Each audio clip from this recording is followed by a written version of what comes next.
પ્રકરણ 5 અંગ્રેજ શાસન સમયની શિક્ષણ અને સમાજ વ્યવસ્થા. પ્રસ્તાવના. પ્રાચીન ભારતમાં વિશ્વવિખ્યાત કહી શકાય તેવી નાલંદા, વલ્ભી, વિક્રમશિલા વગેરે જેવી વિદ્યાપીઠો એટલે કે શિક્ષણ સંસ્થાઓ હતી. પરંતુ મુઘલકાળ સુધીમાં તો તેમાંની મોટાભાગની સંસ્થાઓ અસ્ત પામી હતી. મુઘલકાળના ભારતમાં ખાસ કરીને અકબરના શાસનથી ફારસી, ઉર્દુ અને સ્થાનિક ભાષાઓમાં શિક્ષણનો સારો એવો પ્રચાર પ્રસાર થયો. મુઘલકાળના પતન પછી હિન્દુ ધર્મસ્થાનોમાં આવેલી પાઠશાળાઓ અને મસ્જિદોમાં આવેલી મદ્રેસાઓમાં શિક્ષણ આપવાનું કાર્ય થતું. જોકે તેમનું સ્વરૂપ જૂનું અને સીમિત હતું. તે પ્રાથમિક કક્ષાનું શિક્ષણ આપતી, તેથી શિક્ષણનો વ્યાપ વધ્યો નહીં. ભારતમાં ઈસવીસન 1757 બાદ ક્રમશઃ અંગ્રેજ સત્તાનો પ્રારંભ થયો. ઈસવીસન 1765 પછી બંગાળ, બિહાર અને ઓરિસ્સામાં તેમને દીવાની સત્તા પ્રસ્થાપિત થઈ. અંગ્રેજ શાસન દરમિયાન પણ તેમની નીતિને કારણે ભારતમાં શિક્ષણનો યોગ્ય પ્રસાર થઈ શક્યો નહીં. ભારતમાં શિક્ષણની સ્થિતિ. અંગ્રેજોના આગમન સમયે ભારતમાં શિક્ષણની આગવી પદ્ધતિ પ્રચલિત હતી. શિક્ષણ આપતી સંસ્થાઓ ગામઠી શાળાઓ, પંડ્યાની શાળાઓ કે ધૂળિયા નિશાળો તરીકે ઓળખાતી. એ સમયે ઔપચારિક શિક્ષણની વ્યવસ્થા ન હતી. ગામના જાહેર સ્થળો, વડ કે અન્ય વૃક્ષના છાંયડામાં શાળાને બેસાડવામાં આવતી. નિશ્ચિત અભ્યાસક્રમ, પાઠ્યપુસ્તકો કે તાલીમી શિક્ષકોની સુવિધા ન હતી. બાળકની કૌટુંબિક સ્થિતિને ધ્યાનમાં રાખી તેને ઉપયોગી થાય તેવું શિક્ષણ શિક્ષક આપતા. મૌખિક શિક્ષણની શરૂઆત આંખથી કરવામાં આવતી અને પછી કક્કો મૂળાક્ષરોનું શિક્ષણ આપવામાં આવતું. ત્યારબાદ બાળકોના લેખિત શિક્ષણની શરૂઆત કરવામાં આવતી. શિક્ષક પોતે જ અભ્યાસક્રમ નક્કી કરતા. શિક્ષકને નિશ્ચિત પગાર કે વેતન ન હતું. વિદ્યાર્થીના વાલી પોતાની આર્થિક સ્થિતિ પ્રમાણે શિક્ષકને વેતન આપતા. મૌખિક શિક્ષણ પર વધુ ભાર આપવામાં આવતો. વિદ્યાર્થીઓને અલગ અલગ ધોરણોમાં બેસાડવાની વ્યવસ્થા ન હતી. બાળકને કયું શિક્ષણ આપવું તે શિક્ષક દ્વારા નક્કી કરવામાં આવતું. પ્રારંભિક શિક્ષણની વ્યવસ્થા. ભારતમાં પશ્ચિમી ઢબે શિક્ષણ આપવાની શરૂઆત ભારતમાં આવેલી વિદેશી પ્રજાએ કરી તેમ કહી શકાય. ભારતમાં સૌપ્રથમ શિક્ષણ સંસ્થાની સ્થાપના વિલિયમ કેરેએ કોલકાતા પાસે આવેલ શ્રીરામપુરમાં ઈસવીસન 1789માં કરી. આ શિક્ષણ સંસ્થામાં સંસ્કૃત, બંગાળી, મરાઠી, હિન્દી, રામાયણ, વ્યાકરણ વગેરેનું શિક્ષણ આપવામાં આવતું. શ્રીરામપુરમાં જ તેના સાથીદાર માર્શમેન અને તેમના પત્નીએ કન્યાશાળાની સ્થાપના કરી. આ રીતે મિશનરી પ્રવૃત્તિ સાથે સંકળાયેલા અંગ્રેજોએ બંગાળમાં શિક્ષણ વ્યવસ્થા શરૂ કરી. પ્રાથમિક અને માધ્યમિક શિક્ષણ. ઈસવીસન 1830ના સંધિ ધારાથી ખ્રિસ્તી પાદરીઓને ભારતમાં શિક્ષણ સંસ્થાઓ સ્થાપવાની છૂટ આપવામાં આવી. એલેક્ઝાન્ડર ડફ નામના પાદરીએ ભારતમાં પાશ્ચાત્ય શિક્ષણ આપતી શાળાઓ સ્થાપે. શિક્ષણ માટે આ કાયદા અંતર્ગત પ્રતિવર્ષ 1 લાખ રૂપિયા વાપરવાનો પણ નિર્ણય થયો હતો. જો કે આ સમય દરમિયાન પણ અરબી, ફારસી અને હિન્દી વ્યવસ્થા શિક્ષણમાં ચાલતી હતી. ભારતના કેટલાક અગ્રીમ સુધારકો અને અંગ્રેજ અધિકારીઓ સંપૂર્ણ ભારતમાં પાશ્ચાત્ય શિક્ષણ શરૂ થાય તેવા મતના હતા. તો કેટલાક હિન્દુઓ અને મુસ્લિમો અનુક્રમે પાઠશાળાઓ અને મદ્રેસાઓમાં જ શિક્ષણ આપવું જોઈએ તેમ માનતા હતા. જો કે ઈસ્ટ ઇન્ડિયા કંપની વિલિયમ બેન્ટિકના સમયમાં ઈસવીસન 1833ના સંધિ ધારા અંતર્ગત પાશ્ચાત્ય શિક્ષણ આપવા તરફ અગ્રેસર થઈ. પરિણામે ઈસવીસન 1835માં ભારતમાં અંગ્રેજી કેળવણીનો પ્રારંભ થયો. હવેથી માત્ર અંગ્રેજી શિક્ષણને ઉત્તેજન આપવા માટે જ નાણાકીય સગવડ કરાશે તેવી બ્રિટિશ નીતિ સ્પષ્ટ થઈ. 1854માં વુડના નીતિપત્ર એટલે કે ખરીતા દ્વારા ભારતમાં ભારતીય શિક્ષણ પ્રણાલીને બદલે યુરોપીય શિક્ષણ પ્રણાલી અપનાવવા જણાવ્યું. ભારતમાં અંગ્રેજી શિક્ષણ શરૂ કરવાનું શ્રેય વિલિયમ બેન્ટિકને ફાળે જાય છે.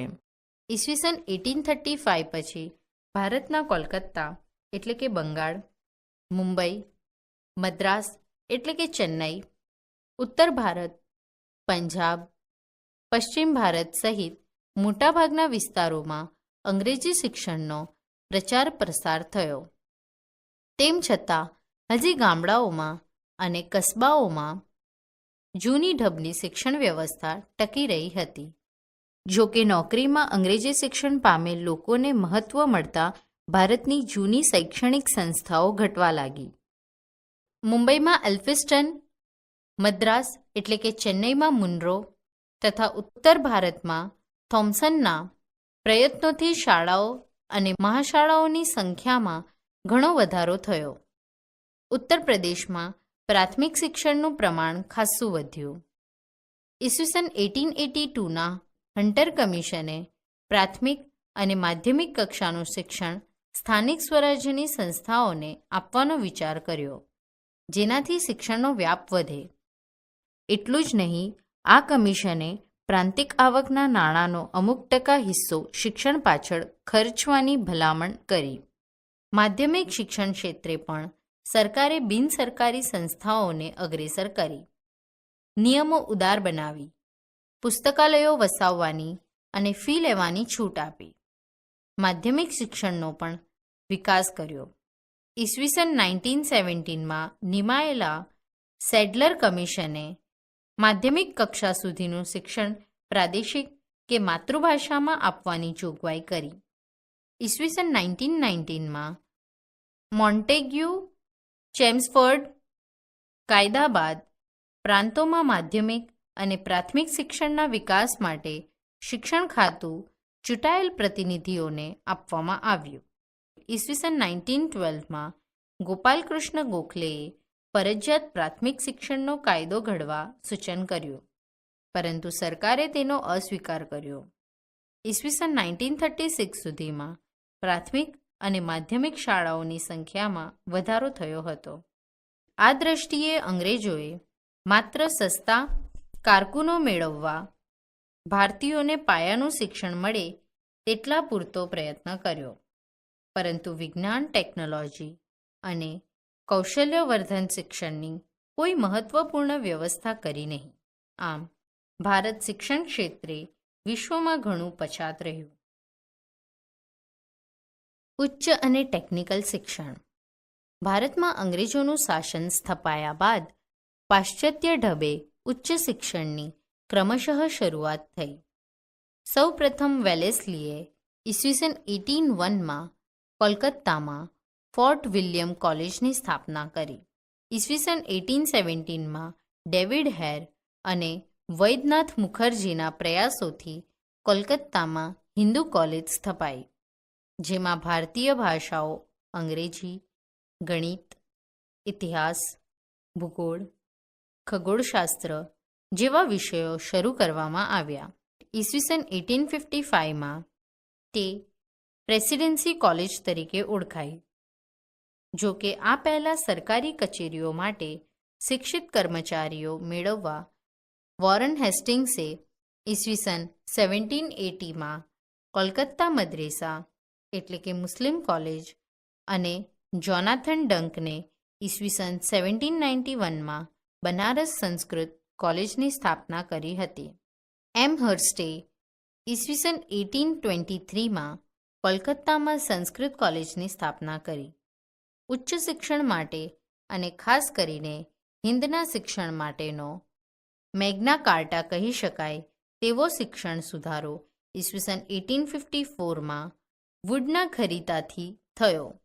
તેણે ખાસ કરીને દરેક પ્રાંતમાં યુનિવર્સિટીની સ્થાપના કરવા, અલગ અલગ શિક્ષણ ખાતાની રચના કરવા, સરકારી કોલેજ અને શાળાઓની જાળવણી કરવા, ખાનગી શાળાઓને સરકારી અનુદાન આપવા, શિક્ષકોની તાલીમ માટે તાલીમી સંસ્થાઓ ખોલવા, ધંધાદારી કે વ્યવસાયી શિક્ષણનો વ્યાપ વધારવા, દરેક તાલુકામાં પ્રાથમિક અને જિલ્લામાં માધ્યમિક શાળાઓ સ્થાપવા અને સ્ત્રી શિક્ષણને ઉત્તેજન આપવા ભલામણો કરી. તેની સાથે સાથે શિષ્યવૃત્તિઓની પણ જોગવાઈ કરી. ઈસવીસન 1854ના વુડના ખરીદાને કારણે પ્રાંતમાં શિક્ષણ નિયામકની નિમણૂક અને અલગ શિક્ષણ ખાતું શરૂ થયું. કોલકાતા, મુંબઈ અને મદ્રાસ એટલે કે ચેન્નઈમાં લંડન યુનિવર્સિટીના નમૂના પ્રમાણે યુનિવર્સિટીની સ્થાપના થઈ. ભારતમાં આ પછી ઈસવીસન 1882માં પંજાબ અને અલ્હાબાદમાં યુનિવર્સિટીની સ્થાપના થઈ. મુંબઈમાં ઈસવીસન 1844માં એલ્ફિન્સ્ટન કોલેજની સ્થાપના થઈ. આ રીતે ભારતના વિભિન્ન ભાગોમાં ઉચ્ચ શિક્ષણ આપતી કોલેજો અને યુનિવર્સિટીઓ સ્થપાતી ગઈ. કર્ઝને ઈસવીસન 1904માં યુનિવર્સિટીને લગતો કાયદો પસાર કર્યો અને તેમાં ચૂંટાયેલા સભ્યોની સંખ્યા ઘટાડી નિમાયેલા સભ્યોને સેનેટમાં સ્થાન આપ્યું. 20મી સદીમાં પણ ભારતમાં ઈસવીસન 1916માં બનારસ હિન્દુ યુનિવર્સિટી, ઈસવીસન 1920માં જામિયા મિલિયા યુનિવર્સિટી અને ઈસવીસન 1922માં શાંતિનિકેતન વિશ્વ ભારતી યુનિવર્સિટી જેવી અગત્યની ઉચ્ચ શિક્ષણની સંસ્થાઓની સ્થાપના થઈ. ઈસવીસન 1946માં ભારતની કુલ યુનિવર્સિટીઓની સંખ્યા 16 હતી. જો કે તે અપૂરતી હતી. તે નોંધવું રહ્યું કારણ કે વિશાળ જનસંખ્યા અને ભૌગોલિક વ્યાપ ધરાવતા રાષ્ટ્રમાં માત્ર 16 જ યુનિવર્સિટીની સંખ્યાથી ઉચ્ચ શિક્ષણનો કોઈ પ્રચાર પ્રસાર વિપુલ પ્રમાણમાં થઈ શક્યો નહીં. વ્યવસાયિક શિક્ષણ. ઈસવીસન 1854ના વુડના ખરીદામાં વ્યાવસાયિક શિક્ષણ આપવાની જોગવાઈઓ હતી. જો કે ભારતમાં વિજ્ઞાન, ટેકનોલોજી અને વ્યવસાય સાથે સંકળાયેલી મોટી સંસ્થાઓ 20મી સદીમાં અસ્તિત્વમાં આવી, જેમાં બેંગ્લોર એટલે કે બેંગલુરુની ઇન્ડિયન ઇન્સ્ટિટ્યૂટ ઓફ સાયન્સ, કોલકાતાનું બોઝ સંશોધન કેન્દ્ર એટલે કે આંતરવિદ્યાકીય, દહેરાદૂનનું જંગલ ખાતા સાથે સંકળાયેલ સંશોધન કેન્દ્ર, દિલ્હીનું ખેતીવાડી કેન્દ્ર, રૂડકીમાં ઇજનેરી વિદ્યાને લગતું કેન્દ્ર અને પૂના એટલે કે પુણેમાં ભાંડારકર ઇન્સ્ટિટ્યૂટ મુખ્ય ગણાવી શકાય. સ્ત્રી શિક્ષણ. શ્રીરામપુરથી સ્ત્રી શિક્ષણની શરૂઆત થઈ હતી. ઈસવીસન 1813થી ઈસવીસન 1851 સુધીના સમયમાં બંગાળ, મુંબઈ અને મદ્રાસ એટલે કે ચેન્નઈ પ્રાંતોમાં ખ્રિસ્તી પાદરીઓએ અને અન્ય કેટલાક અમીર કુટુંબોએ કન્યા શિક્ષણ આપતી સંસ્થાઓની સ્થાપના કરી હતી. રાજા રામમોહન રાય અને દયાનંદ સરસ્વતીએ 19મી સદીમાં સ્ત્રી શિક્ષણ માટે ખાસ હિમાયત કરી હતી, પરંતુ આ સમયગાળામાં સરકારે સ્ત્રી શિક્ષણની મોટે ભાગે ઉપેક્ષા કરી હતી. ઈસવીસન 1849-50ના અરસામાં બંગાળના અંગ્રેજ શિક્ષણશાસ્ત્રી બેથુન અને પ્રખર બ્રહ્મો સમાજી ઈશ્વરચંદ્ર વિદ્યાસાગરે ઈસવીસન 1849માં હિન્દુ બાલિકા સરકારી વિદ્યાલયની સ્થાપના કરી. તેમણે ભારતમાં સ્ત્રી શિક્ષણનો પાયો મજબૂત બનાવ્યો. ઈસવીસન 1973 સુધીમાં બ્રિટિશ ભારતમાં 1640 કન્યા શાળાઓ હતી. બ્રિટિશ ભારતમાં માત્ર 4.89% કન્યા શાળાઓમાં જ હતી. એટલે સમગ્ર 19મી સદીમાં સ્ત્રી શિક્ષણની પરિસ્થિતિ મોટે ભાગે નિમ્ન કક્ષાની રહી એમ કહી શકાય. અગ્રણીય શિક્ષક સુધારકો. 19મી સદીના ભારતમાં આધુનિક કેળવણી પામેલો એક મધ્યમ વર્ગ ઊભો થયો. તેમાંના કેટલાક ખૂબ અગ્રગણ્ય શિક્ષણ સુધારકો રહ્યા હતા. તેમણે જોયું કે ભારતમાં શિક્ષણનો અભાવ એ ભારતની ગુલામીનું મુખ્ય કારણ છે અને જ્યાં સુધી રાષ્ટ્ર શિક્ષિત નહીં થાય ત્યાં સુધી તેનો સર્વાંગી વિકાસ થઈ શકશે નહીં. એટલે કે આવા અગ્રગણ્ય શિક્ષણ સુધારકોએ વ્યક્તિગત રીતે, સંસ્થાગત રીતે કે અંગ્રેજોની સાથે મળીને મોટા પ્રમાણમાં શૈક્ષણિક પ્રવૃત્તિઓ શરૂ કરી, જેમાં અગ્રગણ્ય હતા રાજા રામમોહન રાય. તેમણે ઈસવીસન 1828માં બ્રહ્મો સમાજની સ્થાપના કરી. તેમણે વિલિયમ બેન્ટિકને ભારતમાં અંગ્રેજી કેળવણીનો પ્રારંભ કરવા નૈતિક બળ પૂરું પાડ્યું હતું.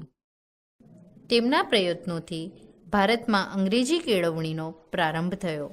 તો બ્રહ્મો સમાજના એવા જ અગ્રીમ નેતા ઈશ્વરચંદ્ર વિદ્યાસાગર બંગાળમાં ઈસવીસન 1849-50માં શાળાઓ શરૂ કરવા પ્રયત્નશીલ હતા, જેમના પ્રયત્નોથી બંગાળમાં ફક્ત છોકરાઓ માટે જ નહીં, કન્યાઓ માટેની શાળાઓ પણ સ્થપાઈ. મહારાષ્ટ્રમાં મહાદેવ ગોવિંદ રાનડે અને તેમના પત્ની રમાબાઈ રાનડેએ કન્યા શાળાઓ અને વિધવાઓ માટેની શાળાઓની સ્થાપના કરી. મહારાષ્ટ્રમાં જ અગ્રીમ સુધારક જ્યોતિરાવ ફુલે અને તેમના પત્ની સાવિત્રીબાઈ ફુલેએ પણ કન્યા કેળવણી અને વિધવાઓની કેળવણી માટે પ્રયત્નો કરી શાળાઓની સ્થાપના કરી. મહારાષ્ટ્રમાં જ મહર્ષિ કર્વેએ ઈસવીસન 1916માં સ્ત્રીઓ માટે અલગ યુનિવર્સિટીની સ્થાપના કરી. આજે આ યુનિવર્સિટી એસએનડીટી યુનિવર્સિટી તરીકે કાર્યરત છે. અમદાવાદમાં 1850માં હરકુંવર શેઠાણીએ છોડીઓની નિશાળ નામે કન્યા શાળાની સ્થાપના કરી હતી. મહાન સમાજ સુધારક દયાનંદ સરસ્વતીએ પણ લાહોરમાં દયાનંદ એંગ્લો વૈદિક કોલેજની સ્થાપના કરી હતી, જ્યારે તેમના શિષ્ય સ્વામી શ્રદ્ધાનંદે ઈસવીસન 1902માં કાંગડી ગુરુકુળની શરૂઆત કરી. સર સૈયદ અહેમદ ખાંએ મુસ્લિમોમાં શિક્ષણનો વ્યાપ વધે તે માટે ઈસવીસન 1664માં ગાઝીપુરમાં અંગ્રેજી શાળા સ્થાપી, તેમજ ઈસવીસન 1875માં અલીગઢ એંગ્લો મોહમેડન ઓરિએન્ટલ કોલેજની સ્થાપના કરી. કેટલાક દેશી રજવાડાઓએ શિક્ષણ ક્ષેત્રે નમૂનારૂપ કહી શકાય તેવું કાર્ય કર્યું. વડોદરાના મહારાજ સયાજીરાવ ગાયકવાડે પોતાના રાજ્ય વડોદરામાં ઈસવીસન 1901માં મફત, ફરજિયાત અને સાર્વત્રિક પ્રાથમિક શિક્ષણની જોગવાઈ કરી. એટલું જ નહીં, 2 વિદ્યાર્થીઓને વિદેશી યુનિવર્સિટીમાં ભણવા જવા માટે શિષ્યવૃત્તિની શરૂઆત કરી. તેમના પત્ની ચિમનાબાઈ ગાયકવાડે દલિત વિદ્યાર્થીને વિદેશની યુનિવર્સિટીમાં ભણવા જવા માટે શિષ્યવૃત્તિ આપતો કાયદો કર્યો. ગોંડલના મહારાજા ભગવતસિંહજીએ 19મી સદીના છેલ્લા દાયકામાં ગોંડલમાં કન્યા વિદ્યાલયોની સ્થાપના કરી. કન્યાઓ માટે મફત, ફરજિયાત અને સાર્વત્રિક શિક્ષણની જોગવાઈ કરી. મહાત્મા ગાંધીના શિક્ષણ અંગેના વિચારો. મહાત્મા ગાંધીએ સ્વાતંત્ર્ય સંગ્રામની સાથે સાથે શિક્ષણ પરત્વે પણ ભગીરથ કાર્ય કર્યું હતું. તેમની શિક્ષણ યોજના ઈસવીસન 1936માં વર્ધા શિક્ષણ યોજના તરીકે જાણીતી છે. ડૉક્ટર ઝાકીર હુસેનના વડપણે તેમણે એક શિક્ષણ સમિતિની રચના કરી હતી. ગાંધીજીના મતે સાક્ષરતા એ શિક્ષણનો અંત કે પ્રારંભ નથી, તે તો માત્ર એક સાધન છે કે જેના દ્વારા પુરુષો અને સ્ત્રીઓને શિક્ષિત કરી શકાય છે. સાક્ષરતા કે અક્ષર જ્ઞાન એ સ્વયં શિક્ષણ નથી. ગાંધીજીએ પાશ્ચાત્ય શિક્ષણની સામે નઈ તાલીમ, બુનિયાદી શિક્ષણ, વર્ધા શિક્ષણ યોજના, પાયાની કેળવણી એટલે કે બેઝિક એજ્યુકેશન, ઉદ્યોગ શિક્ષણ જેવા શૈક્ષણિક વિચારોને અમલમાં મૂકી ભારતીય શિક્ષણ પ્રણાલીને ટકાવી રાખવા પ્રયત્નો કર્યા. ગાંધીજીનું માનવું હતું કે પ્રચલિત શિક્ષણ વિદ્યાર્થીનું યોગ્ય જીવન ઘડતર કરવામાં અને તેને રોજગારી આપવામાં નિષ્ફળ નીવડ્યું હતું. તેઓ પાયાના શિક્ષણને સ્વાશ્રય અને વ્યવસાયલક્ષી ઓપ આપવાના મતના હતા. તેમના મતે પ્રાથમિક શિક્ષણનો અભ્યાસક્રમ 7 વર્ષનો રાખવો જોઈએ, જેમાં વિદ્યાર્થીને વિભિન્ન વિષયોનું સામાન્ય જ્ઞાન અને ક્રમશઃ એક હુન્નર શીખવવો જોઈએ. પ્રાથમિક શિક્ષણ માતૃભાષામાં આપવાના તેઓ હિમાયતી હતા. તેઓ વિદ્યાર્થીને હસ્તકૌશલ્ય, સુથારીકામ, લુહારીકામ, વણાટકામ અને કાંતણ ઉદ્યોગનું શિક્ષણ આપવાના હિમાયતી હતા. ઈસવીસન 1937માં હિન્દના મોટાભાગના પ્રાંતોમાં તેમની યોજના પ્રમાણેની શાળાઓ અસ્તિત્વમાં આવી. સ્વાતંત્ર્ય સંગ્રામની સાથે સાથે મહાત્મા ગાંધીએ ઈસવીસન 1920માં ગુજરાત વિદ્યાપીઠ, અમદાવાદ અને જામિયા મિલિયા ઇસ્લામિયા યુનિવર્સિટી, દિલ્હી અને અલીગઢ યુનિવર્સિટીની સ્થાપના કરી. ગાંધીજીના પાયાના અનેક કાર્યકરોએ વિભિન્ન આશ્રમો સ્થાપિત કરી વિદ્યાર્થીઓને શિક્ષણ આપવા ઝુંબેશ ચલાવી, જેમાં ઠક્કર બાપા, જુગતરામ દવે, પૂર્ણિમાબહેન પકવાસા વગેરે મુખ્ય છે. રવિન્દ્રનાથ ટાગોરના શિક્ષણ અંગેના વિચારો. કવિવર અને ગુરુદેવથી વિખ્યાત થયેલા મહાન સાહિત્યકાર રવિન્દ્રનાથ ટાગોરે બંગાળમાં પોતાના વિચારો પર શિક્ષણ સંસ્થાઓની સ્થાપના કરવાનો પ્રયત્ન કર્યો હતો. તેઓ પ્રખર પ્રકૃતિવાદી હતા. વિદ્યાર્થીઓને ભારતીય વિચારધારા અને સાંસ્કૃતિક તત્વોનું જ્ઞાન આપવાના મતના હતા. પ્રકૃતિના ઘનિષ્ઠ સાનિધ્યમાં જ જ્ઞાન મળી શકે તેમ તેઓ પ્રકૃતિમૂલક શિક્ષણના હિમાયતી હતા. તેમના મતે શિક્ષણ એ બાળકનો સર્જનાત્મક વિકાસ કરી શકે તેવું હોવું જોઈએ. તેઓ માનતા કે શિક્ષણની કઠોર શિસ્તથી બાળક મુક્ત હોવું જોઈએ અને બાળકની કલ્પના શક્તિ અને કુતૂહલ વૃત્તિ વિકસે તેવી શિક્ષણ વ્યવસ્થા હોવી જોઈએ. તેઓ બાળકોમાં સંગીત, અભિનય તેમજ ચિત્રકળાની યોગ્યતા અને નીતિમત્તા, આધ્યાત્મિકતા જેવા ગુણો વિકસે તેના હિમાયતી હતા. શિક્ષકમાં બાળકનો મનોવૈજ્ઞાનિક વિકાસ કરવાની ક્ષમતા હોવી જોઈએ તેવું પણ તે માનતા. તેમણે ઈસવીસન 1901માં શાંતિનિકેતન સંસ્થાની સ્થાપના કરી અને પોતાના વિચારો પ્રમાણે શિક્ષણ વ્યવસ્થા શરૂ કરી. અનેક વિદ્વાનો આ સંસ્થાએ રાષ્ટ્રને આપ્યા છે. આ સંસ્થા આગળ જતાં શાંતિનિકેતન વિશ્વભારતી યુનિવર્સિટી તરીકે વિખ્યાત થઈ. અંગ્રેજ શાસન દરમિયાન સામાજિક સુધારા. ભારતમાં અંગ્રેજ શાસન સ્થપાયું તે સમયે કેટલાક સામાજિક અનિષ્ટો કે દૂષણો પ્રવર્તતા હતા. તે માનવતાના વિરોધી અને વ્યક્તિના વિકાસને રૂંધતા હતા. આ સામાજિક દૂષણોમાં મુખ્યત્વે બાળ લગ્ન, અસ્પૃશ્યતા, બાળકીને દૂધ પીતી કરવી, ગુલામી પ્રથા, સતી પ્રથા, જ્ઞાતિભેદ, વિધવા પુનર્વિવાહની મનાઈ, નિરક્ષરતા અને અંધશ્રદ્ધાને ગણાવી શકાય. 19મી સદીમાં કેટલાક મહાન સુધારકોએ ભારતના સામાજિક દૂષણો વિરુદ્ધ વ્યક્તિગત રૂપે અને સંસ્થાઓ સ્થાપીને તેને દૂર કરવા ઝુંબેશ ઉપાડી. એટલે 19મી સદીને ભારતના સામાજિક ધાર્મિક સુધારા ક્ષેત્રે નવજાગૃતિની સદી તરીકે પણ ઓળખવામાં આવે છે. આ સુધારકોએ સમાજમાં રહેલી અંધશ્રદ્ધા અને વિચિત્ર કહી શકાય તેવા દૂષણો દૂર કરી ભારતીય સમાજને પરિવર્તન કરવાનું મહાન કાર્ય કર્યું. સુધારક સંસ્થાઓ અને સામાજિક સુધારા. 19મી સદીમાં સ્થપાયેલી સંસ્થાઓએ સામાજિક સુધારા કરવામાં પાયાની ભૂમિકા ભજવી, જેમાં અગ્રસ્થાને રાજા રામમોહન રાય દ્વારા સ્થાપિત ઈસવીસન 1828ની બ્રહ્મો સમાજને ગણાવી શકાય. રાજા રામમોહન રાયે ઈસવીસન 1850માં આત્મીય સભા સ્થાપી અને ઈસવીસન 1821માં સંવાદ કૌમુદી નામની પત્રિકાથી સતી પ્રથા વિરુદ્ધ બંગાળમાં મોટા પાયે ઝુંબેશ ચલાવી. તેમની સંસ્થા બ્રહ્મો સમાજના પ્રયત્નોથી ઈસવીસન 1829માં વિલિયમ બેન્ટિકે સતીપ્રથા વિરુદ્ધ કાયદો કરી તેના પર પ્રતિબંધ ફરમાવ્યો અને સદીઓ જૂના આ મોટા અનિષ્ટને દૂર કર્યું. એ જ રીતે બ્રહ્મો સમાજના પ્રયત્નોથી ઈસવીસન 1839માં નરબલી પ્રથા અને બાળકીને દૂધ પીતી કરવાની પ્રથા વિરુદ્ધ કાયદા કરવામાં આવ્યા. રાજા રામમોહન રાય બાદ વિખ્યાત બ્રહ્મો સમાજી ઈશ્વરચંદ્ર વિદ્યાસાગરે પોતાના સામયિક સોમપ્રકાશ દ્વારા વિધવા પુનર્વિવાહની હિમાયત કરી.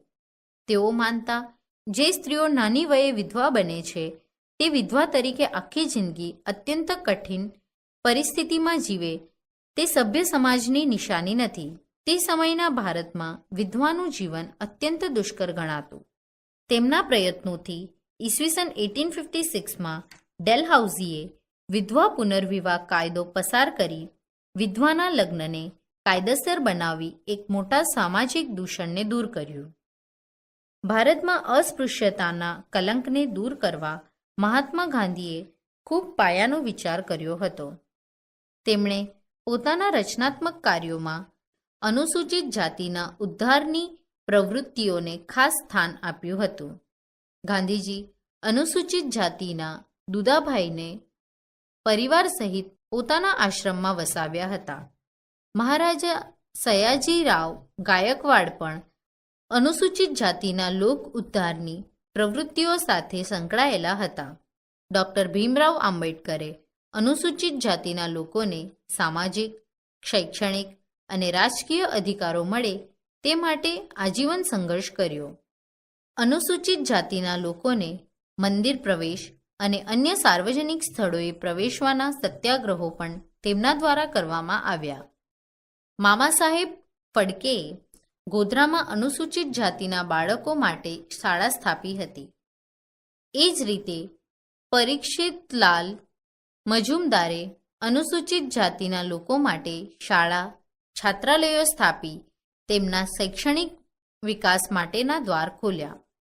ઠક્કર બાપાએ આદિવાસી કે જનજાતિના પ્રદેશોમાં જઈ આશ્રમો સ્થાપ્યા. તેઓ માટે શિક્ષણની વ્યવસ્થા કરી અને એ રીતે તેમને ઉન્નત બનાવી મૂળ પ્રવાહમાં લાવવા ભગીરથ પ્રયત્નો કર્યા. આમ સુધારણાની પ્રક્રિયા ધીમી પણ યોગ્ય દિશામાં પ્રગતિ કરી રહી હતી, જેનું સુંદર ચિત્ર આપણને હાલ જોવા મળે છે. બાળ લગ્ન. અંગ્રેજોના ભારતમાં આગમન સમયે બાળ લગ્નોની કુપ્રથા લગભગ દરેક સમાજમાં પ્રચલિત હતી. બાળ લગ્નોના પરિણામે કજોડાના સંજોગોમાં મોટાભાગે મહિલાઓ શોષણનો ભોગ બનતી.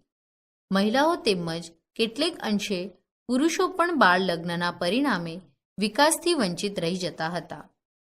કેશવચંદ્ર સેન નામના અન્ય એક બ્રહ્મો સમાજી નેતાએ ઈસવીસન 1817માં બાળ લગ્ન વિરુદ્ધ વ્યાપક ઝુંબેશ ચલાવી. તેમના મતે બાળ લગ્ન એ સમાજનું સૌથી મોટું દૂષણ છે. તે બાળકના શારીરિક અને માનસિક વિકાસને રૂંધે છે અને તેની શૈક્ષણિક પ્રગતિમાં પણ મોટો અવરોધ ઊભો કરે છે. તેમના પ્રયત્નોથી ઈસવીસન 1872માં લગ્નવય સંમતિ ધારો પસાર થયો. આ ધારાથી 12 વર્ષથી નીચેની વયના છોકરા કે છોકરીના લગ્ન ગેરકાયદેસર ગણવામાં આવ્યા. કન્યા કેળવણી. મહિલાઓને શિક્ષણથી દૂર રાખવાના માઠા પરિણામો ભારતમાં જોવા મળ્યા હતા. સમાજનું લગભગ અડધું અંગ શિક્ષણથી વંચિત રહે એ સમાજ માટે પણ ઘાતક પુરવાર થાય. ઉપરાંત બાળકોના ઘડતરમાં સ્ત્રીઓનું યોગદાન મહત્વપૂર્ણ છે. જો તેઓને શિક્ષણ ન મળે તો ભવિષ્યનો સમાજ પાંગળો બને. એ માટે કન્યા કેળવણીની જરૂરિયાત છે. વુડના ખરીતામાં ભારતીય પ્રજામાં સ્ત્રી શિક્ષણને વધુ ઉત્તેજન મળે તેવા પગલાં ભરવાનું ગવર્નર જનરલને સૂચન કર્યું. ખરીતામાં સૂચવેલ ગ્રાન્ટ ઇન એડ પદ્ધતિમાં કન્યાઓ માટેની શિક્ષણ સંસ્થાઓનો સમાવેશ કરવામાં આવ્યો. ભારતમાં એ વખતના ગવર્નર જનરલ ડેલહાઉસીનું સ્ત્રી કેળવણી પ્રત્યેનું હકારાત્મક વલણ હતું. કાઉન્સિલ ફોર એજ્યુકેશનને માર્ગદર્શન આપતા તેમણે જાહેર કર્યું હતું કે ઈસવીસન 1854ના ખરીતામાં શિક્ષણની જે જવાબદારી છે તે સરકારે સ્વીકારવી જોઈએ. વુડના ખરીતાથી સ્ત્રી કેળવણીના ખર્ચમાં ભારે વધારો કરવાનો અનુરોધ કર્યો. પરિણામે નવી કન્યા શાળાઓ શરૂ થઈ. વિધવા વિવાહ. મધ્યકાલીન ભારતમાં પતિના મૃત્યુ બાદ વિધવાઓને પુનઃલગ્નની છૂટ મળતી ન હતી. તે સમયમાં આર્થિક ઉત્પાદનનું કાર્ય પુરુષો કરતા હતા. આવા પુરુષોનું મૃત્યુ થતાં વિધવા માટે જીવન જીવવું જ મુશ્કેલ થઈ જતું. આ દુર્દશા દૂર કરવા મહિલાઓને શિક્ષણ આપવું, તેઓને આર્થિક રીતે પગભર કરવી અને પુનઃલગ્નની છૂટ આપવી અત્યંત આવશ્યક હતી. પ્રાચીન ભારતમાં વિધવા વિવાહની પ્રથા હતી, પરંતુ પછી આ પ્રથા બંધ થઈ. વિધવાઓના પુનઃલગ્ન માટે સમાજ સુધારકોએ ભગીરથ પ્રયત્નો કર્યા, જેમાં રાજા રામમોહન રાય અને ઈશ્વરચંદ્ર વિદ્યાસાગર મુખ્ય હતા. સમાજ સુધારકોએ વિધવા વિવાહ માટે પુસ્તકો, ચોપાનિયા એટલે કે પેમ્ફલેટ છાપી લોકોને આ માટે જાગૃત કર્યા. મહારાષ્ટ્રમાં મહાદેવ ગોવિંદ રાનડે, રમાબાઈ રાનડે, જ્યોતિરાવ ફુલે, સાવિત્રીબાઈ ફુલે, મહર્ષિ કર્વે, ગોપાલકૃષ્ણ ગોખલે વગેરેએ પણ વિધવા પુનર્વિવાહ અને બાળલગ્ન વિરુદ્ધ બહુ જ મોટી ઝુંબેશ ચલાવી. વિધવા આશ્રમોની સ્થાપના કરી આ દૂષણો સામે પડકાર આપ્યો. સ્ત્રીઓને શિક્ષણ મળે તે માટે સંસ્થાઓ સ્થાપી. ગુજરાતમાં ઈસવીસન 1844માં દુર્ગારામ મહેતાજીએ સુરતમાં માનવ ધર્મ સભાની સ્થાપના કરી. લોકોને વહેમ, અંધશ્રદ્ધા અને દોરાધાગાની પ્રવૃત્તિઓમાંથી છોડાવવા મહત્વપૂર્ણ કાર્ય કર્યું. તો ગુજરાતના મહાન સુધારકો નર્મદ, કરસનદાસ મૂળજી, મહિપતરામ રૂપરામ, દલપતરામ વગેરેએ પણ બાળલગ્ન અને વિધવા વિવાહની મનાઈ વિરુદ્ધ આંદોલનો ચલાવ્યા. નર્મદે એક વિધવા સાથે લગ્ન કરી દાખલો બેસાડ્યો હતો.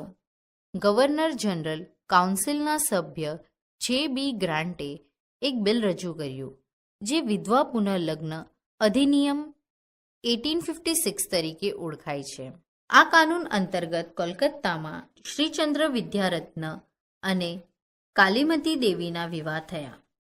શ્રીચંદ્ર વિદ્યારત્ન સંસ્કૃત કોલેજમાં અધ્યાપક હતા.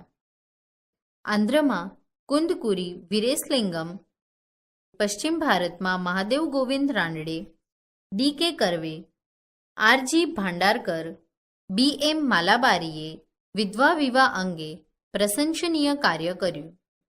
રામકૃષ્ણ મિશન અને સ્વામી વિવેકાનંદ.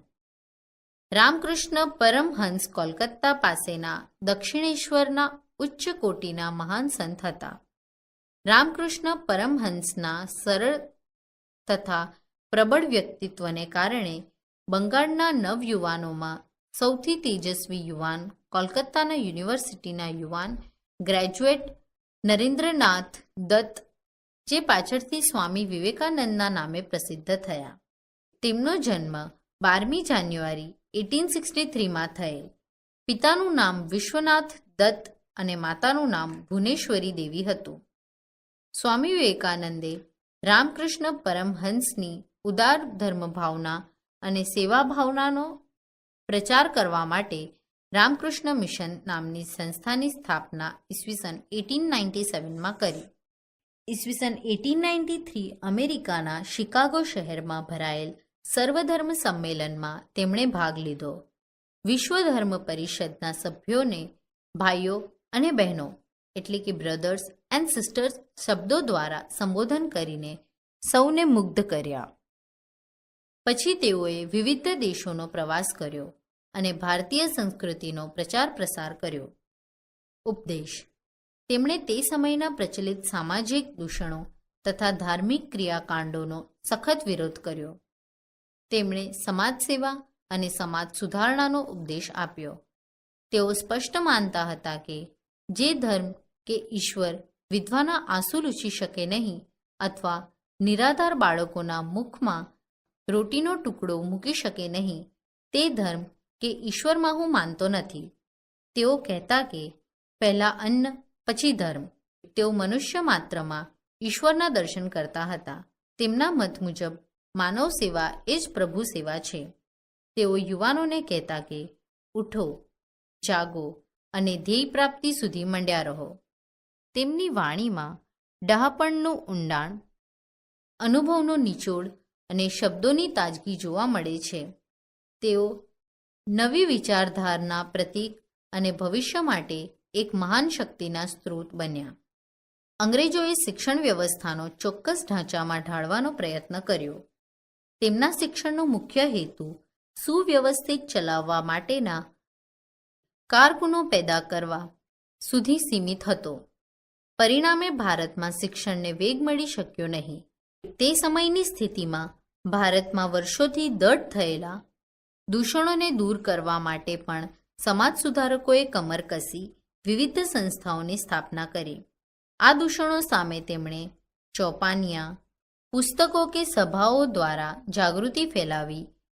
સમાજ સુધારકોની આ પ્રવૃત્તિને કારણે અંગ્રેજ સરકારે કેટલાક દૂષણો વિરુદ્ધ કાયદો ઘડી આ દૂષણો દૂર કરવા પ્રયત્નો કર્યા. સમય જતાં સમાજે તે સ્વીકારી પ્રગતિ તરફ કદમ માંડ્યા.